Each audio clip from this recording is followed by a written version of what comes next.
Magandang hapon mga kabay. So ito yung pangalawang repair ko sa 39354 letter B. Ayan. Ang model nito mga kabay DW810.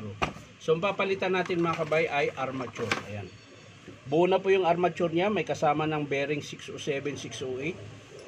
Sa likod 607, sa harap 608. So diretso na salpakan mga kabay. Lilipat mo na lang dito yung kanyang gear in pinion tsaka yung sleeve niya sa 607. So tara mga kabay, samahan nyo ako, kakabit natin. So yan mga kabay, natanggal ko na yung carbon. So hugutin na natin yung kanyang armature. Ayan. Tapos syempre ililipat natin yung kanyang sleeve. Ayan. Para dito sa bago na armature. At syempre yung kanyang pinion. Gear in pinion ating ililipat. Ayan.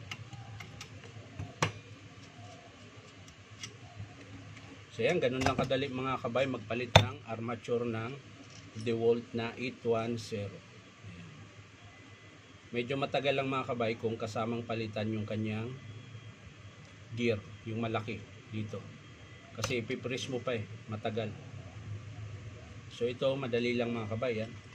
Tapos na, sasalpa ko na ito. Yan. Ayan na mga kabay, yun na po yung bago niya. Ayan. So isasalpak na natin mga kabay.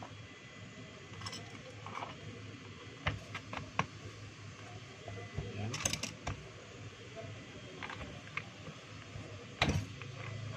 Atin na i-screw mga kabay.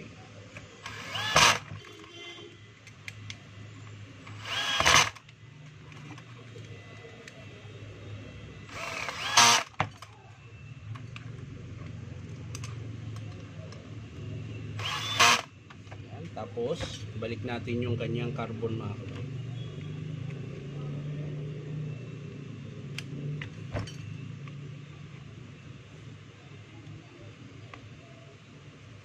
Yan. So yan mga kabay, bago natin isaray yung takip, papaandarin muna natin.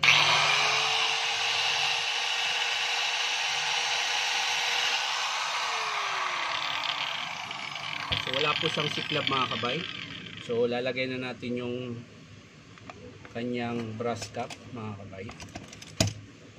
At para tayo ay matapos na rin. Yan.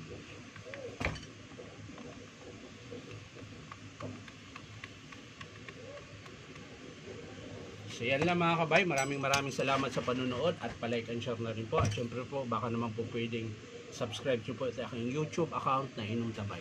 So maraming salamat mga kabay. Bye bye.